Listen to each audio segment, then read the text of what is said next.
Deus, que bom. Bom, quero trazer uma palavra hoje de instrução, uma palavra para que você possamos sair daqui com algumas ferramentas. De verdade, do fundo do meu coração, o meu desejo não é que você saia daqui emocionado. O meu desejo é que você saia daqui posicionado naquilo que Deus tem para você. Se você sair daqui decidido em alguma esfera da sua vida a se tornar mais parecido com Jesus, a se tornar alguém que reflete Jesus onde você está, eu vou ficar satisfeito pelo fruto do trabalho. Então eu vou expor as escrituras. À medida que eu vou caminhar no livro de Neemias. Neemias tem 13 capítulos e conta uma história de restauração, e eu queria falar sobre isso, sobre homens de restauração. Homens de restauração, homens que se posicionam corretamente. Não existe nenhum homem que está aqui entre nós perfeito, e alguém talvez possa se achar melhor do que um que o outro. Em alguma área você é melhor que alguém, mas em outra área você não é melhor. Todos nós temos limitações, todos nós temos medos. O mais corajoso aqui tem algum medo. O mais tempo de crente que tem algum lugar a ser santificado por Cristo ainda. Por mais Bíblia que nós tivermos, ainda a gente não a pratica como deveríamos. Nenhum de nós ora como talvez deveria orar. E partindo desse princípio, eu queria falar com todos nós, eu queria falar comigo. E essa palavra eu acredito que eu vou pregar para mim também. E eu queria compartilhar esses princípios da vida de Neemias, quando ele tem um desafio na sua frente. E para começar a nossa caminhada nesses minutos, nós vamos conversar aqui. Eu queria ler Neemias 13, 23, por favor. Se você puder abrir sua Bíblia. Neemias capítulo 13, versículo 23.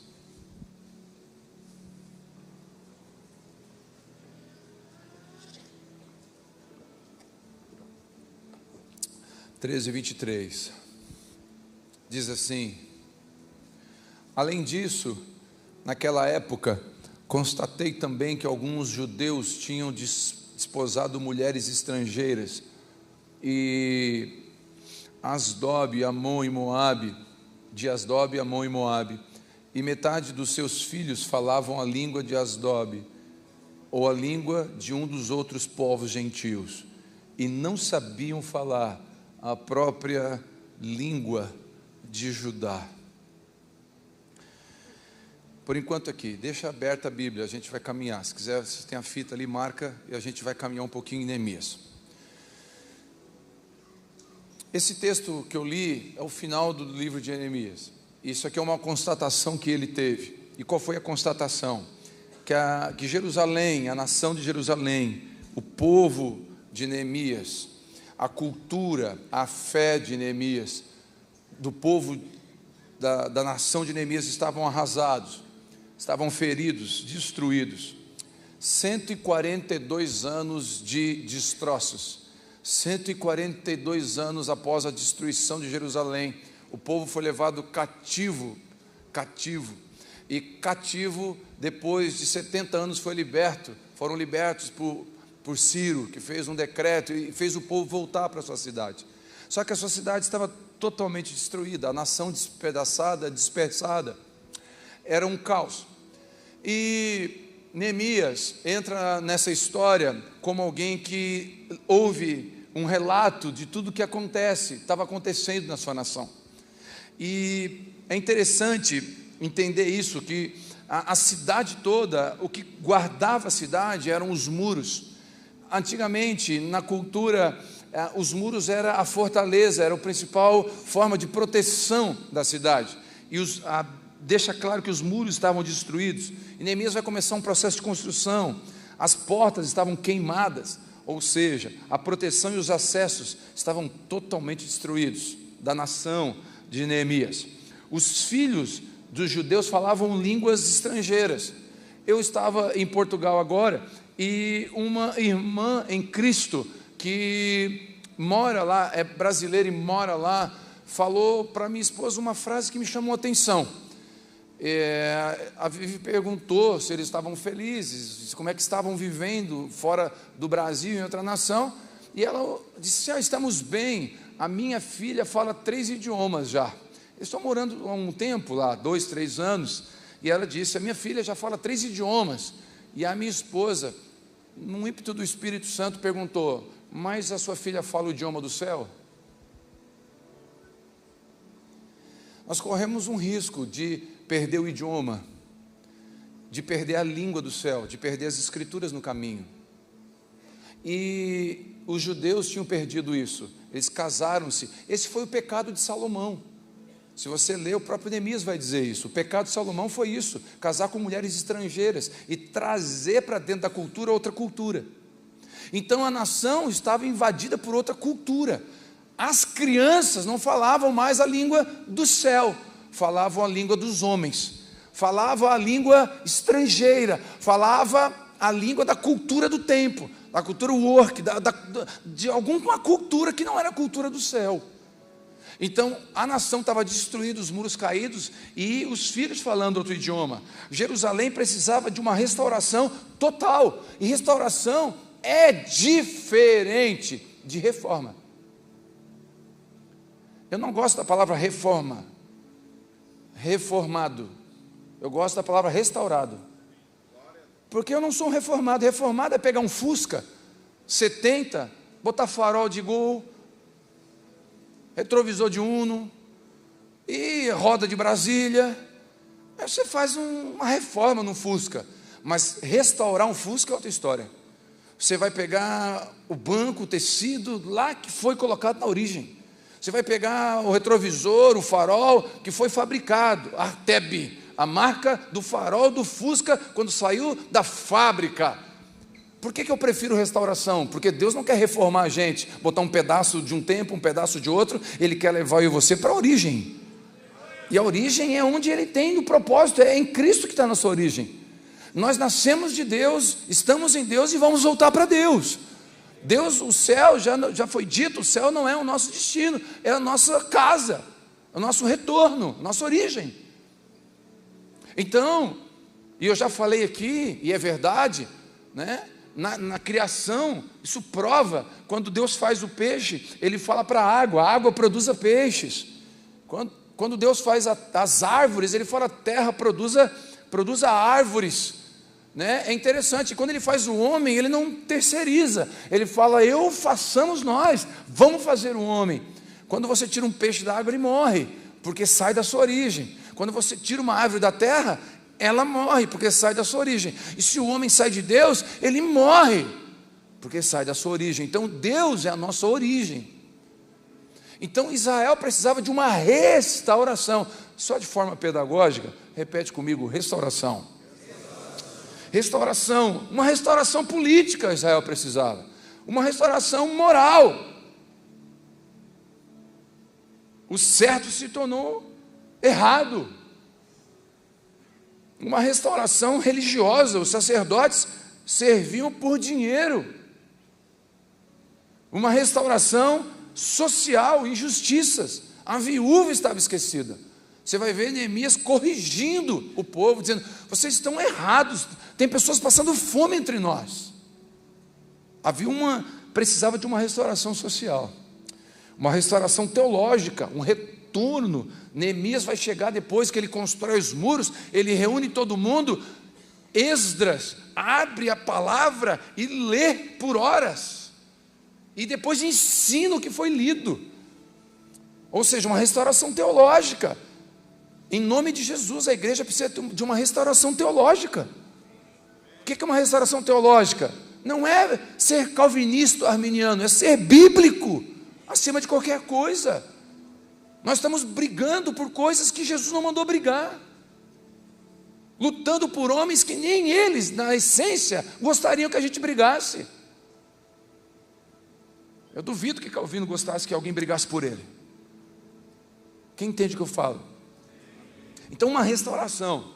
E assim como Israel, e eu queria pegar de forma, como uma analogia para mim e para você, assim como Israel, muitos de nós aqui, de nossas casas, famílias, talvez a nossa estrutura financeira, os nossos lares, relacionamentos com filhos, casamentos, precisa de restauração, em alguma esfera dessa.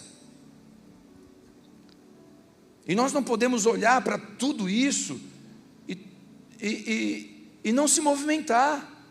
Nós temos uma decisão: olhar para isso, assumir a nossa posição, fazer de conta que não viu, ou terceirizar para alguém. A culpa é da minha avó, meu pai me abandonou quando era pequeno. A culpa é do governo, a culpa é do Irã, do petróleo, a culpa é da igreja, a culpa é do pastor, a culpa é alguém. Terceirizar, a gente pode botar culpa. Tem um monte de gente botando culpa em alguém, mas Neemias não é um cara que bota culpa. Quando ele ouve, ele não bota culpa. Chega nos ouvidos dele, ele não culpa ninguém. Quem culpa alguém nunca vai fazer nada de verdade. Então, olhar para tudo isso, né, e colocar a culpa em alguém é não assumir a responsabilidade.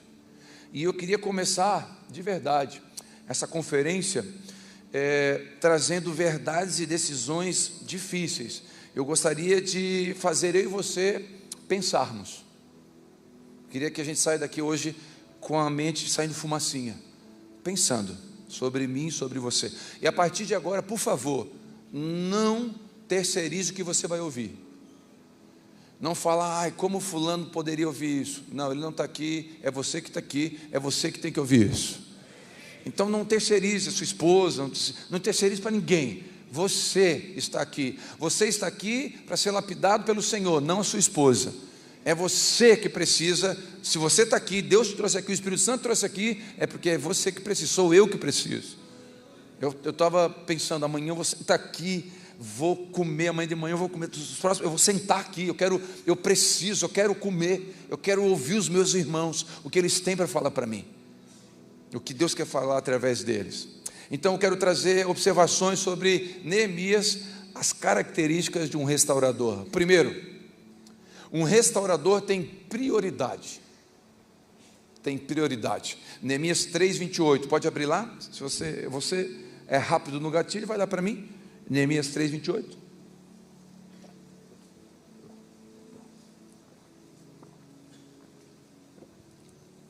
Nós vamos passear em Neemias, tá? Então fica aí. Neemias 3:28 diz assim: para cima da porta dos cavalos faziam reparos os sacerdotes. Faziam quem? Os sacerdotes, cada um de frente à sua casa. Olha que interessante, Neemias começou o processo de restauração, certo? E o que ele organiza? Os sacerdotes, cada um na fronte da sua casa. O que eu aprendo aqui? Que nós precisamos ter prioridade. Um homem sem prioridade, ele atira para qualquer lado e não é objetivo do que faz. Ele pode fazer muito e nada bem feito.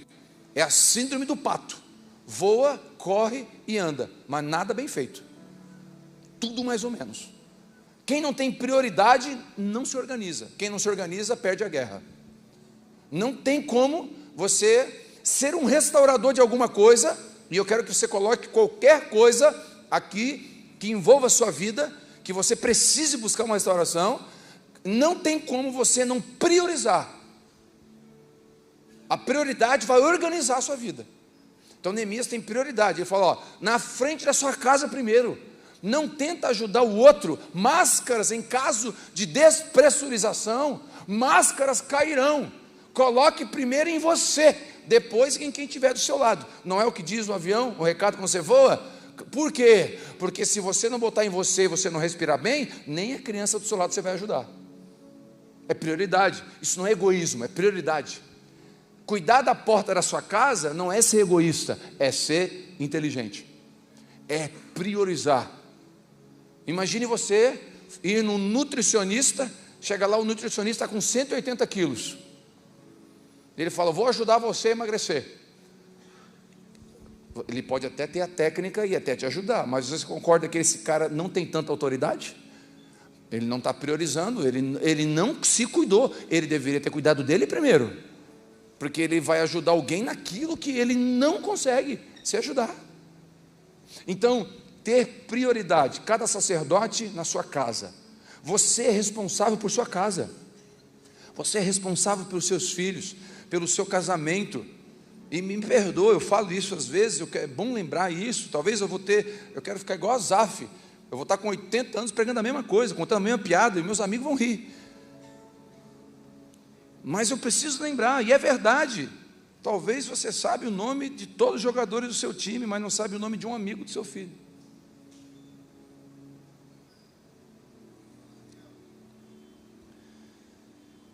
Sabemos tudo sobre o pregador preferido nosso, o principal sermão dele. Acompanhamos no YouTube tudo sobre Spurgeon, mas não sabemos as preferências da nossa esposa. Qual o prato que ela mais gosta? Se você está tentando achar na sua memória, já começamos bem. Mal. Tem um monte de gente assim, ó. Sabe aquela bolinha? Dá para ver na testa a bolinha rodando assim, ó. O que ela gosta, o que ela gosta. É verdade, mas você sabe a marca do charuto que Spurgeon fumava. Spurgeon fumava charuto. Para a tua tristeza, talvez.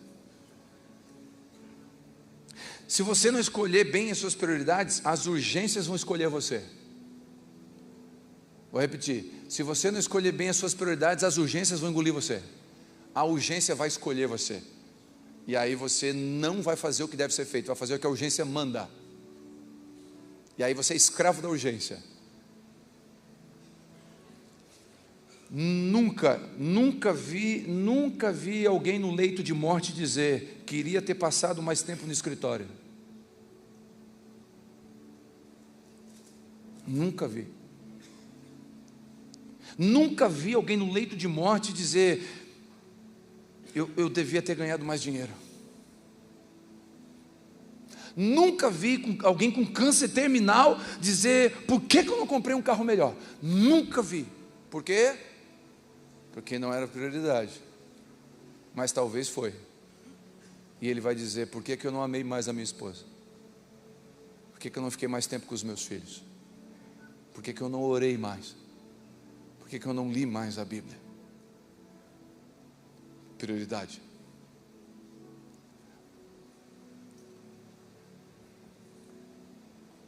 Eu não posso querer edificar a minha casa, ou a casa de ninguém, sem antes edificar a minha. Eu não posso tentar tirar o cisco no olho do outro, sem antes limpar os meus olhos. O avivamento, que é uma palavra que tanta gente gosta, ele não virá de um grande movimento de multidões. Eu de verdade, irmãos, teologicamente alguém pode discordar de mim, mas o avivamento vai vir de pequenos movimentos em famílias cheias do Espírito Santo. Sabe por quê? Porque nós somos em mais de 3 mil homens aqui. Escuta o que eu estou falando. Imagine você, 3 mil homens saindo daqui dizendo: eu vou cuidar dos meus filhos como prioridade. Só imagine isso. Imagine que se cada um aqui tiver dividido e multiplicando 2 filhos na vida toda, são 6 mil adolescentes crescendo cheios do Espírito Santo. Olha o barulho que isso faz. Eu vou dizer qual é o maior fruto da minha vida ministerial: minhas filhas. Não tem fruto para mim maior aos meus olhos, porque foi e serão minhas prioridades. Eu paro tudo, eu entrego o microfone amanhã, o Fabiano assume igreja, eu vou para casa se a minha família precisar. Vou para casa cuidar da minha esposa. Eu já renunciei e tenho renunciado coisas que eu quero fazer por causa da minha filha pequena. Porque eu não posso. Deus me chamou para ser um restaurador da minha casa, um restaurador da minha família. Eu não tive um histórico de pessoas que serviram a Deus totalmente até a mim, mas a partir de mim a história, Cristo entrou na minha vida. Então é a minha vez de restaurar a minha casa. de trazer princípios e prioridades. Nisso, por favor, seja radical. Seja radical. Antes de Davi cuidar das ovelhas de Israel, ele cuidou das ovelhas do seu pai. Eclesiastes 9:10, tudo que tiver para fazer, faz com toda a tua força, porque para a sepultura, para onde você vai, não tem nada para fazer, não tem projeto, não tem meta para bater, não tem PVA, não tem nada. O que está nas tuas mãos hoje, nas minhas mãos hoje? O que temos de perto? Quais são as ovelhas? O que Deus me confiou? O que está na minha porta, sacerdote? Prioridade, o que está na sua porta? O que você abre e vê de primeiro quando acorda? O que é o primeiro na porta da sua casa? Não tente edificar um muro do outro, edifique o seu muro primeiro. Isso não é egoísmo, isso é prioridade. Eu queria que você repetisse comigo: prioridade. Prioridade. Até na igreja, irmão, isso é tão forte.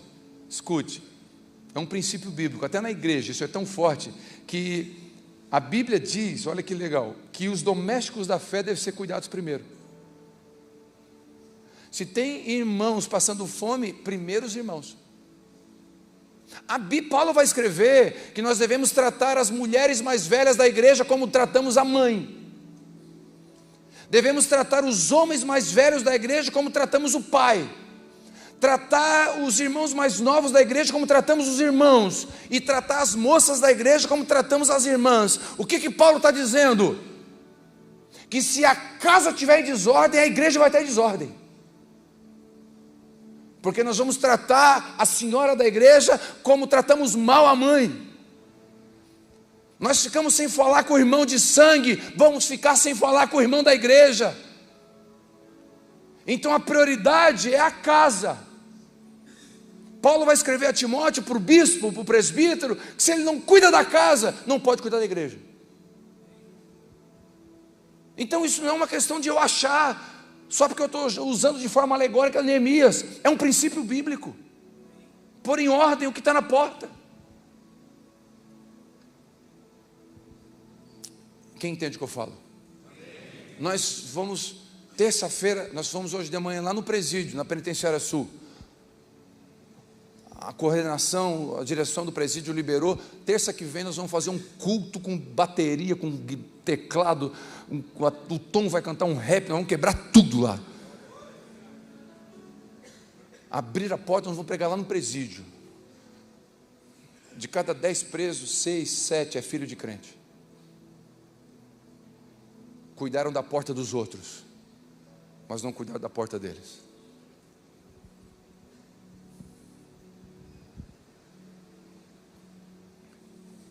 Quem está comigo? É um fundamento. Qual o muro que está na sua frente? Reconstrua.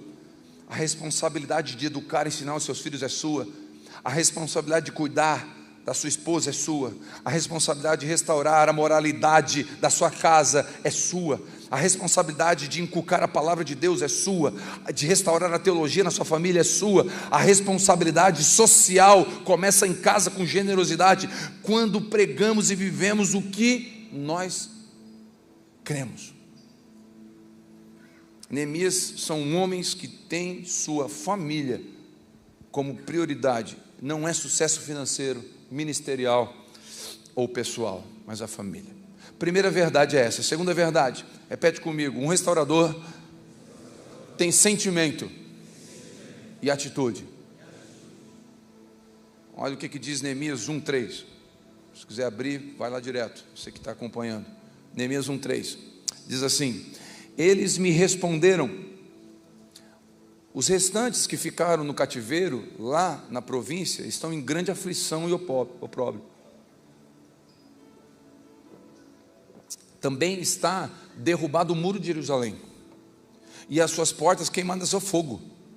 Versículo 4: tendo ouvido isto, tendo ouvido essas palavras, eu sentei-me, chorei, lamentei por alguns dias, e continuei a jejuar e a orar perante o Deus do céu. Então Neemias, ele ouve uma notícia. Qual notícia? A notícia é que a ideologia de gênero está afundando os nossos filhos. A notícia é que os nossos filhos entram na faculdade e em 6 meses estão ateus, viram ateu. A notícia de que os nossos adolescentes não querem mais frequentar a comunidade de fé. Nós estamos ouvindo notícias, ele ouviu notícias. Mais um casamento desfeito. O índice de divórcio entre os cristãos é igual, um pouquinho menor do que os não crentes. A gente ouve notícias. Só que aí, o que a gente faz? Vamos orar. Vamos ver. Vamos lá, vida que segue. O problema não é tão meu, né? Meu muro, a minha janela está bonitinha. A minha frente da minha porta está bonito. Mas também, vamos orar por você, tá? Neemias é um cara que ouve isso, ele não faz isso assim. Ele não faz. Ele fala, não, peraí, como assim? Como assim que Jerusalém está assim? Como assim que a minha terra, os meus irmãos, a minha fé, a minha linhagem, eles estão falando outro idioma, como que caiu um muro? Ele chora, ele lamenta, ele se entristece, ele se move. Irmãos, nós estamos perdendo a sensibilidade. Sabe, o médico que vê todo dia alguém morrer na mão dele, não por incompetência, mas porque está no pronto-socorro, e todo dia vem um sem perna, aí chega uma hora que ele fala, isso aqui é o 330, o quê? Não, o número 330 que morreu esse ano aqui no pronto-socorro. Aí, mas é um número, bota um número dele, acabou. Nós estamos ficando assim. Nós estamos ficando assim. Neemias, ele sente, quando ele se entristece, ele não vai lamentar no Instagram, na rede social, dizer que tem coisa ruim. Neemias não fica, olha, tá vendo, tá tudo errado, hein? Não, ele também não fica só orando no quarto lá. Ele não fica colocando a culpa do diabo. Não, ele se levanta. Às vezes é mais fácil colocar a culpa em alguém do que assumir e reparar os nossos erros e o nosso caráter. Ele entra em jejum e adoração, ele busca Deus. Ele não ficou ouvindo a sua alma, porque a sua alma estava triste. Um dos maiores inimigos meus e seus é a nossa alma. Ela triste, ela faz a gente tomar decisões erradas. Ele andou no Espírito Santo. Ele não fica na arquibancada narrando o jogo. Ele entra em campo. Ele não fica apenas consumindo conteúdo. Ele gera conteúdo. Ele não fica só murmurando e reclamando da igreja, do governo, do país. Ele vira um alívio. Ele vira um alívio para alguém. Um alívio. Sabe o que está faltando? Homens que são alívio. Alívio para casa. Alívio para o amigo, alívio para o irmão. Alívio. As coisas não estão fáceis. Ele é um alívio. Só de lembrar dele é bom. Homens que, quando alguém lembra de você, fica assim. Eu estava falando aqui que o Asaf é uma referência. Quando eu lembro do Asaf, quando eu lembro do Ademar de Campos, eu falo, meu Deus, que alívio. Tem homens que percorreram um caminho difícil, mas continuam firmes com Jesus. Então eu posso. Então dá. Então essas afrontas do inimigo não vão me derrubar então. Então eu não vou parar. Estava lá em Portugal, fui ministrar numa igreja portuguesa. Ora pois, o que vais a fazer? Fui pregar na igreja de portugueses. Cheguei lá, 90% acompanha o canal da igreja nova no YouTube. Aí eu estava ali, terminou o culto. E diante de Deus, eu estava naquela manhã de Deus. Será que o Senhor errou o chamado comigo? Algumas coisas mexem com a casa, alguns comentários ferem. Eu estava ali numa manhã, diante de Deus, eu fui pregar dizendo assim: eu vou cumprir uma tabela. Eu vou cumprir tabela, eu vou pregar uma mensagem que eu já preguei em algum lugar. Eu não vim por oferta, mas eu nem preciso estar pregando aqui também. Poderia. Por que eu aceitei esse convite? Eu estou falando o que eu estava sentindo. Terminei de pregar, vem duas moças portuguesas, aos prantos. Uma falou assim: pastor Telmo, estou a lhe falar algo. Eu falei: pois não. Há uma semana atrás, uma amiga minha apresentou você no YouTube. Há uma semana atrás eu era católica. Eu entreguei a vida para Jesus enquanto o senhor pregava. Eu vim aqui nesse culto porque me disseram que o senhor estaria em Portugal. Eu andei tantas horas de carro porque eu queria ouvir o senhor pessoalmente. E eu queria dizer para o senhor que a minha vida é de Jesus desde semana passada. Eu só queria saber como é que eu faço agora, eu me batizo, quem me batiza? Como é que eu faço agora? Eu faço parte da igreja de Jesus, mas qual igreja que eu posso ir? Ela entregou a vida para Jesus. E quando aquela moça fala aquilo ali, sai chorando, o Espírito Santo fala para mim assim: filho, é isso aí, não para,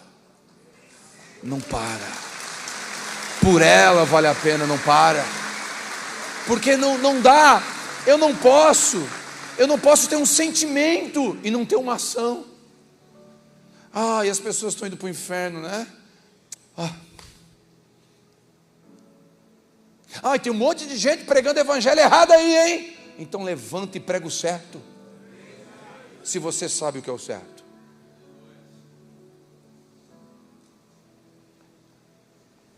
Um restaurador é alguém que tem sentimento, mas tem atitude. Posso dar um conselho? Nós podíamos acabar o culto agora. Levanta e toma uma atitude. E não é emoção. Para ter atitude não tem que ter emoção, tem que ter decisão. É fazer e ponto final. Ele não fica. A responsabilidade, escute, a responsabilidade é uma resposta. A responsabilidade é uma resposta. Responsabilidade é responder à altura o chamado que Deus te deu. Isso é responsabilidade. Neemias são homens que têm responsabilidade. Ei, responde à altura o chamado que Deus te deu. Isso é responsabilidade. Eu não vou pedir para um jovem de 8 anos ter uma atitude de um jovem de 18, porque a responsabilidade é responder à altura do que Deus já te deu.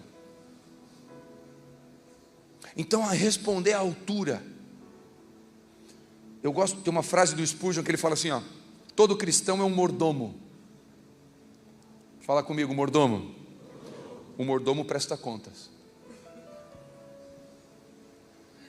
Quem é que é o mordomo de Deus? Você tem que prestar conta da sua esposa, tem que prestar conta dos seus filhos, prestar conta da empresa que Deus te deu, do ministério que Deus te confiou. Todo cristão é um mordomo.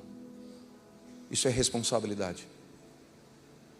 Sabe o que me sustenta? Muitas vezes, só a responsabilidade. Só. Não estou com fé, não estou emocionado, mas sou responsável pelo aquilo que Deus me deu. Ponto final.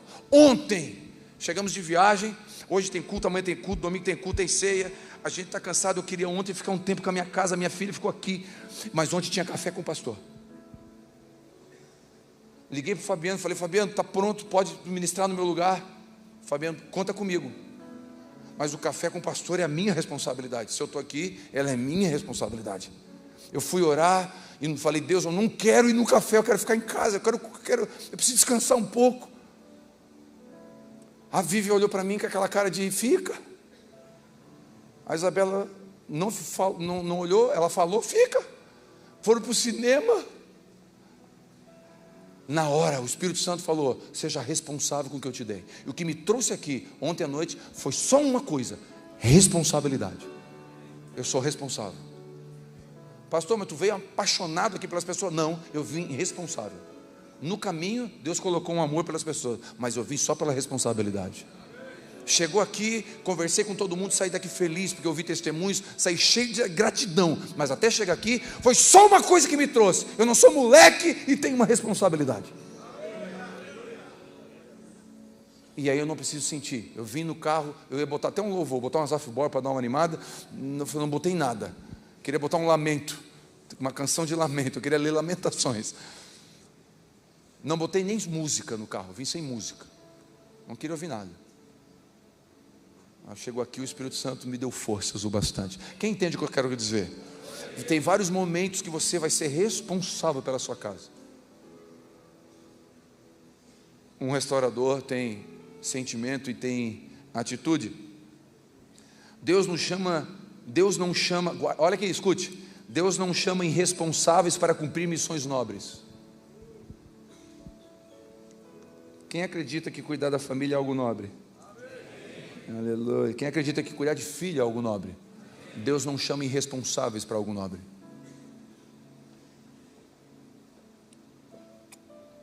Quem acredita que cuidar da igreja é algo nobre? Deus não chama irresponsáveis para algo nobre. Quem acredita que fazer missão no campo missionário é algo nobre? Deus não chama irresponsáveis para algo nobre. No quartel, quando eu ia dar missão para um soldado ou para um cabo, eu pegava o melhor soldado para as melhores missões. A missão mais séria, mais perigosa, mais nobre, eu dava para os melhores soldados. E aí, quando aquele soldado já tinha uma missão, eu chamava ele e dava 2 missões para ele. Eu chamava ele e dava 3 missões para ele. Daí ele me chamava, pastor não, né? Sargento, o fulano não tem nenhuma. Ele está sem missão, está lá na cantina.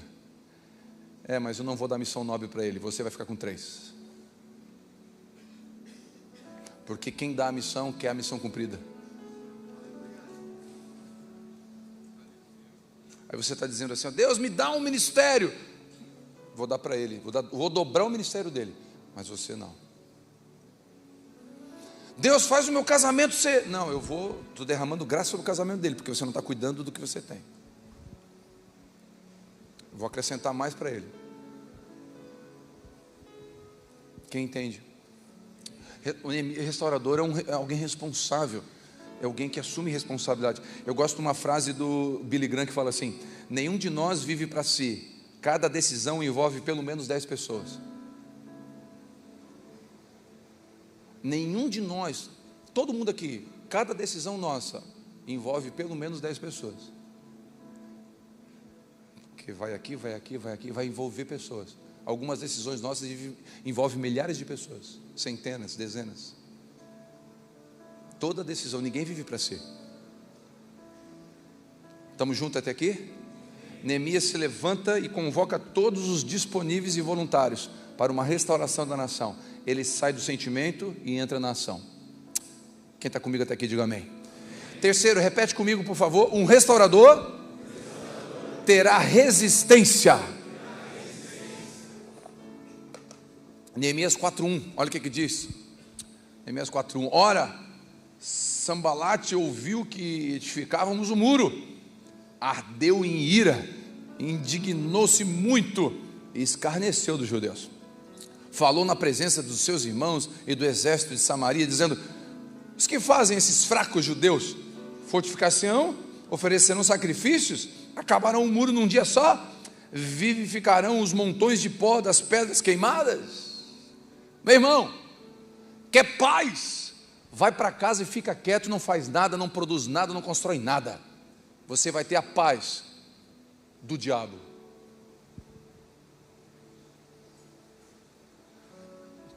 Tem um livro, A Paz do Diabo. Qual é a paz do diabo? É a paz do cemitério. Pensa num lugar que não tem fofoca. Pensa num lugar que ninguém critica ninguém. Pensa num lugar que não inveja o túmulo do outro. Rapaz, tu tem um túmulo de 2 andares, tem ar-condicionado aí. Pensa num lugar tranquilo. A paz do diabo, sabe o que é a paz do diabo? É aquela paz em que a gente não produz nada. Fica tranquilo, você vai ficar em paz. Mas essa paz não é a paz de Deus. porque a paz de Deus, ela excede todo entendimento, mesmo no meio da tribulação e do vale da sombra da morte. A paz de Deus nos governa.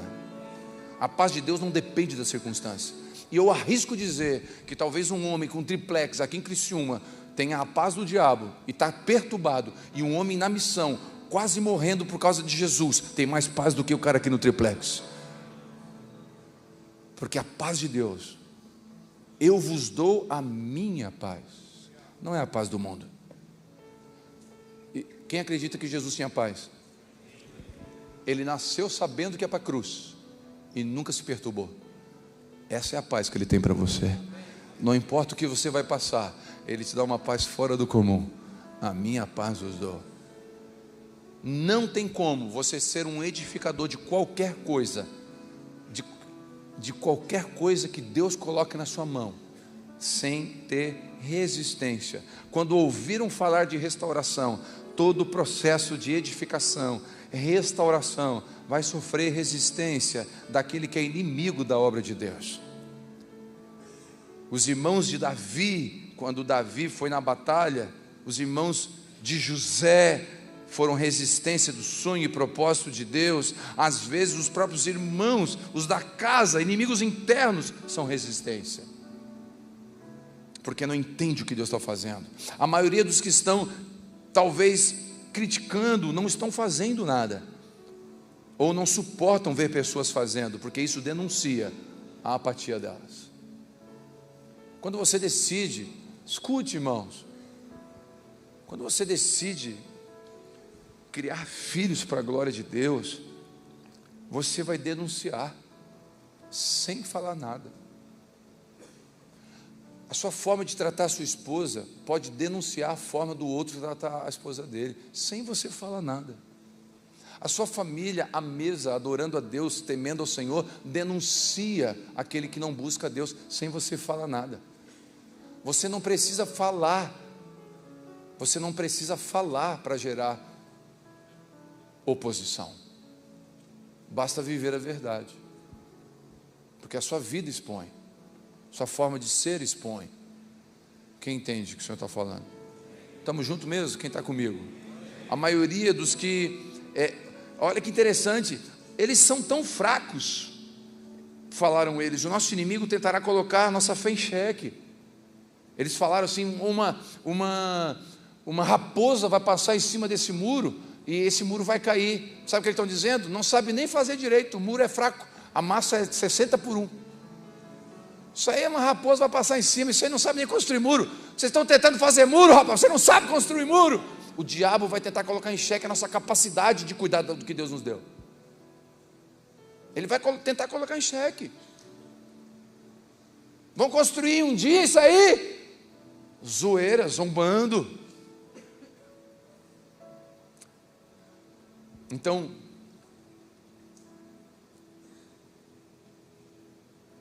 posso dar um conselho se chamarem você de fraco? Quem quer um conselho? Responda, é verdade, a minha força vem de Jesus. Você não vai conseguir construir, não vou mesmo, mas o Senhor, o meu Deus Todo-Poderoso, vai me ajudar a construir isso aqui. Sozinho eu não consigo, eu já tentei várias vezes. Agora eu tenho um Deus que não me deixa, que me instrui. Quarto, repete comigo, um restaurador tem sabedoria. Olha que lindo isso aqui, Neemias 2:11. Cheguei a Jerusalém, depois de 3 dias permanecendo na cidade, levantei à noite, saí com alguns amigos, todavia não compartilhei com ninguém o que Deus havia colocado no meu coração. Olha que legal. Neemias chora, Neemias se levanta, Deus coloca um sonho nele, Neemias fala, eu vou lutar por isso aqui. Só que ele não sai contando para todo mundo. Sabe o que ele faz? Ele vai lá em Jerusalém, à noite, pega 3 amigos e começa a andar. Aqui tem muro quebrado, aqui isso aqui não tem nada, aqui já queimou tudo. Ele começa a olhar, e quando ele começa a olhar, ele não compartilha com qualquer um. Sabe o que eu aprendo aqui? Um restaurador tem sabedoria. A sabedoria ensina a compartilhar sonhos e projetos com poucos. Não compartilhe com qualquer um. Não é com todos, não. Nem um projeto lindo como restaurar o seu casamento. Tem gente que não vai entender e vai ser contra. Uma renúncia por causa dos seus filhos. voltar a estudar, fazer uma faculdade, crescer, nem todo mundo vai te apoiar. Então compartilha com os teus amigos. E posso dar um conselho? São poucos. Não, a minha igreja lá eu tenho, o culto de homens dá 2.000 homens, tudo meu amigo. Amigos, cabe numa mão. Sabe quem é um amigo? É alguém que você confiaria a sua esposa para ele cuidar. Você confiaria a sua filha, seu amigo. Então eu acho que uma mão tá bom? Tá bom ou não tá? Acho que sobra dedo, hein? Quem está comigo? Então, em nome de Jesus, use de sabedoria. Para de contar para todo mundo o que Deus falou para você. Deus falou coisas para você, está falando coisas para você, sai contando para todo mundo. Não conta para todo mundo, não. Conta para os amigos. A sabedoria ensina a ser discreto. José contou o seu sonho, deu ruim. Contou para os irmãos, deu ruim. Um restaurador tem estratégia, ele avalia terreno, ele calcula custos, ele não faz promessas, ele mostra fruto. Não sai daqui prometendo que vai ser o melhor marido, mostra fruto, deixa a família perceber isso, deixa a casa perceber isso. Um restaurador, ele tem sabedoria. Quinto, repete comigo, um restaurador tem foco. Neemias 6,3 diz assim: enviei-lhe mensageiros a dizer: estou fazendo uma grande obra, de modo que não poderei descer. Por que cessaria esta obra para conversar com vocês?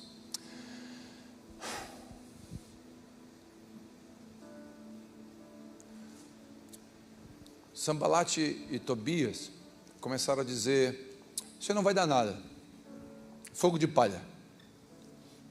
Batizou no último batismo? Tu vai ver daqui 6 meses.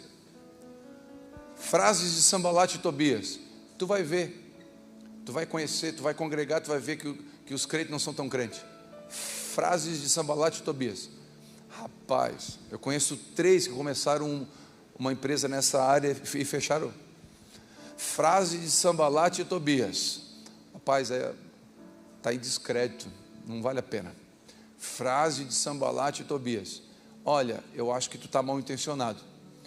Sabe por quê? Porque Sanbalat e Tobias diziam assim: vocês estão com um plano, vocês querem pegar o trono, a intenção de vocês é se rebeliar. Era mentira, Neemias não queria fazer isso.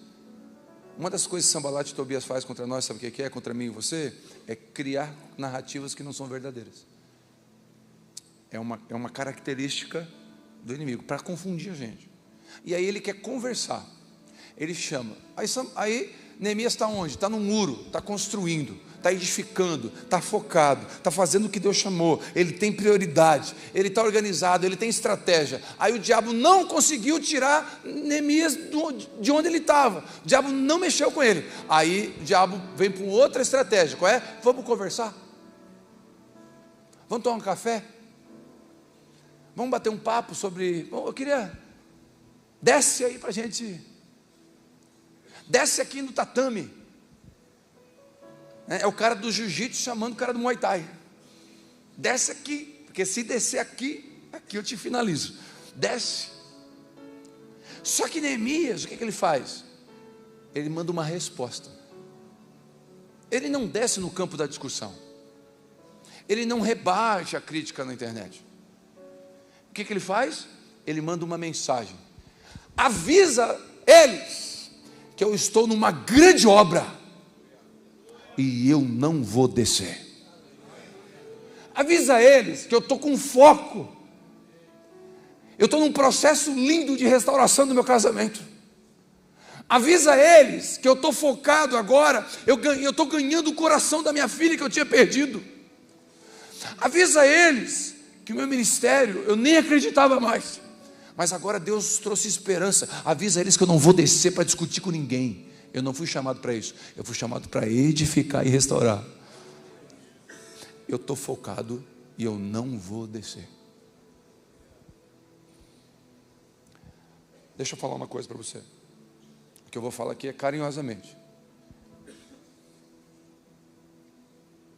Eu tenho 2 sentimentos com a Copa do Mundo. Primeiro que ela não é de Deus, porque é do mundo. Nada a ver. Nada a ver. A Copa do Mundo é fraca, né? É fraca. Quando o Brasil vai jogar, eu tenho dois sentimentos. O primeiro sentimento é: cara, eu sou brasileiro, amo a minha nação, amo o futebol. Queria que o Brasil fosse campeão. Uma coisa é ter esperança, outra coisa é ter time para isso. Mas quem entende o que eu falo? Estamos juntos nisso ou não? Beleza. Mas eu tenho outro sentimento. Eu quero que você compreenda só o sentimento que eu tenho. Não fica bravo comigo. Eu queria que ele não passasse da fase de grupo. Tomasse 5 do Haiti. Não, eu só estou abrindo meu coração. Eu não quero que o Brasil perca. Eu só quero que você entenda o sentimento. Esse sentimento outro aqui é obscuro. Tá? Eu não deixo ele crescer muito. Ele está aqui. Quando começa o jogo, bora lá. Chama o Ronaldo Fenômeno. Dá um desânimo, mas dá. Então lá, sai o gol. Beleza? Eu torço pelo gol não do Marrocos, do Brasil. Fechou. Mas lá dentro eu tenho um sentimento que eu queria que não passasse a fase de grupo.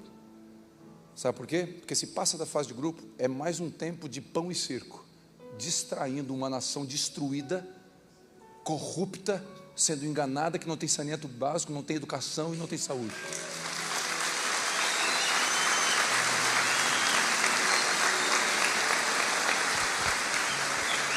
E aí me desculpa, aí o povo fica feliz com 2 gols.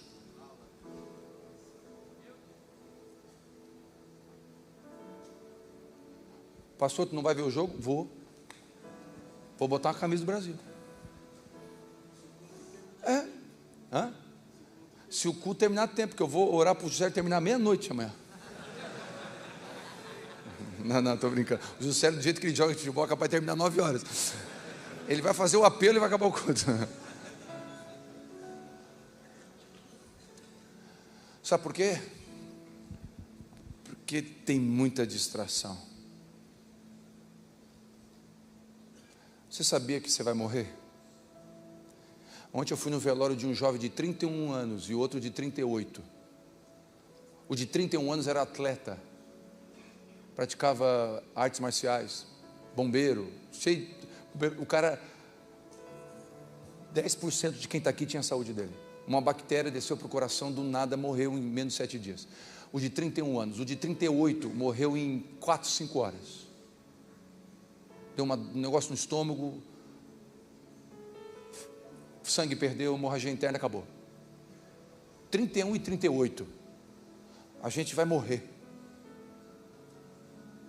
com a taça na mão ou com uma coroa na cabeça. O que vão dizer na lápide? O que a gente deixou? Eu não sei você. Talvez eu estou um pouco reflexivo da vida e isso está me pegando um pouco.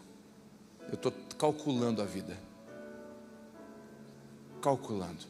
Um movimento errado na via rápida, um movimento errado de um cara dono de uma garagem aqui na cidade. Um movimento errado no carro. Ceifou.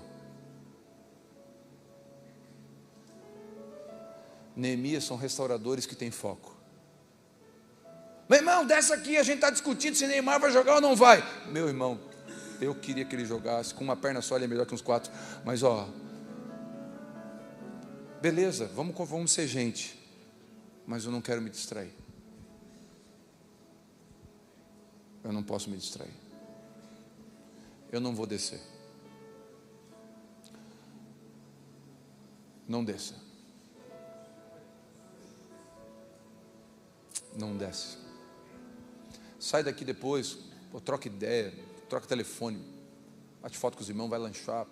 Amanhã, por favor, entenda o que eu falei. Não tem problema, não vai ver o jogo, está tudo bem, cara, escuta o que eu estou dizendo, mas não se distrai. Não desce. O diabo quer tirar você do muro. Ele quer tirar você do muro. Ele quer tirar você de um lugar muito importante. E saiba que o diabo não tem nada a perder. Você tem muito a perder. Você é importante para Deus. Você é precioso para Deus. Deus te confiou coisas maravilhosas. Escute, sua esposa vai ter o mesmo valor eterno como Jerusalém aqui no texto. Sua casa, sua profissão. Deus te deu uma empresa. Deus te deu um negócio. O que Ele te confiou, né? O que Ele te confiou? Então, a minha oração nessa noite é que, de verdade, você saia daqui pensando só. Eu só quero que você saia daqui pensando. Você não precisa nem concordar com tudo, mas eu queria que você saia daqui pensando que você foi chamado, eu fui chamado para ser um restaurador. No processo de restauração, a gente vai errar. Normal, a gente vai errar, somos falhos, né? Mas o Espírito Santo vai corrigir a rota, para que a gente volte para a rota. Que esses dias, que Deus use amanhã o Juscelio, o Rafael, o Josué, para dar continuidade nessa construção, nesse mosaico que Deus quer formar nesses 3 dias aqui, amém? Começamos a conferência, uma adoração vibrante, empolgante, vertical, cristocêntrica, colocando Jesus no lugar certo, no lugar de honra. E a minha oração é que eu e você possamos não nos distrair.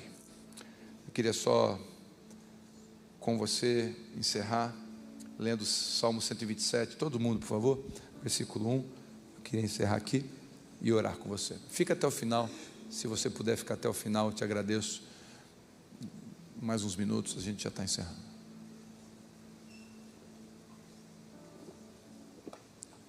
Salmo 127, versículo 1.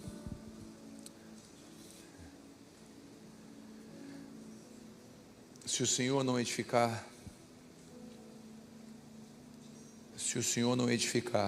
a casa, em vão trabalham os que edificam. Se o Senhor não guardar a cidade, em vão vigia o sentinela. Inútil vos será levantar de madrugada, repousar tarde, comer do pão de dores, pois Ele supre aos seus amados enquanto dormem. Por que eu li esse texto? Porque você deve orar como se tudo dependesse de Deus, mas trabalhar como se tudo dependesse de você. Você deve orar e ter fé como se tudo dependesse do Senhor, mas levantar, pegar a sua pá na mão e fazer um muro como se tudo dependesse de você. O texto não diz para não edificar a casa. Ele diz que o Senhor tem que estar na edificação. Ele não diz para não vigiar. Ele falou que o Senhor tem que ajudar a vigiar, porque o Senhor vai cobrir os flancos onde eu e você não enxergamos. A minha oração é que eu e você possamos sair daqui crendo que fomos chamados para algo muito nobre. Fica de pé, por favor.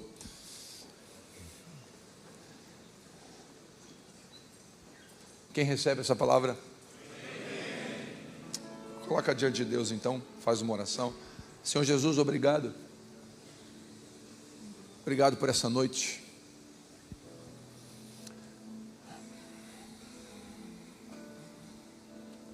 Se o Senhor me deu amigos, é porque o Senhor confia uma missão nobre para mim.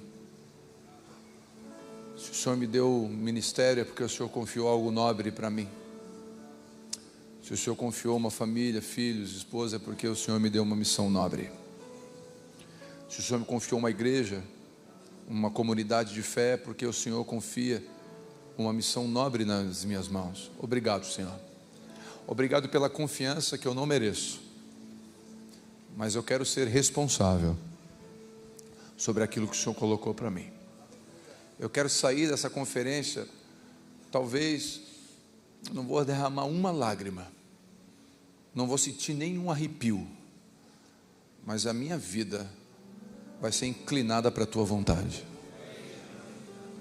A minha vida vai assumir uma responsabilidade.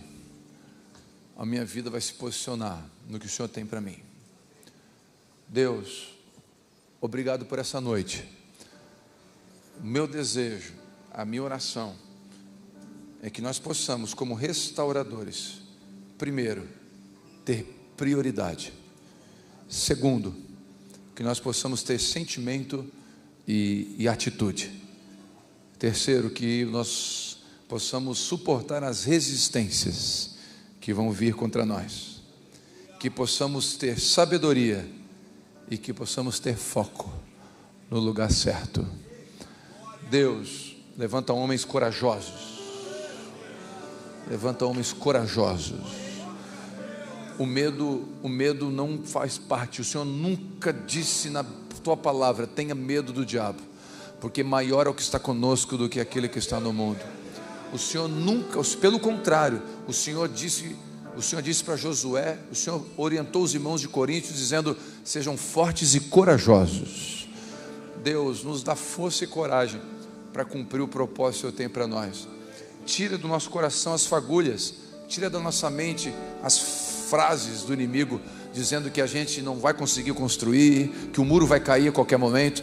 Eu declaro em nome de Jesus: a minha casa, os muros não vão cair. Aquilo que eu estou construindo não é para mim, Senhor. Eu não estou construindo para mim, Senhor. Eu estou construindo porque o Senhor confiou a mim, mas é para Ti a construção. O muro é para Ti, a glória é para Ti.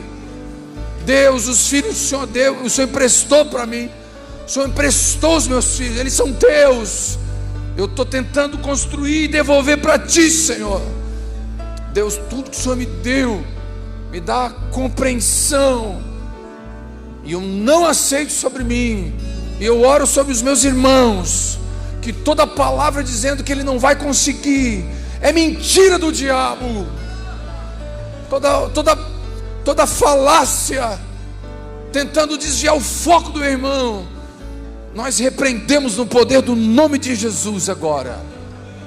Eu oro para homens restauradores, Neemias, homens posicionados, responsáveis, em nome e no nome de Jesus. Vamos adorar com essa canção.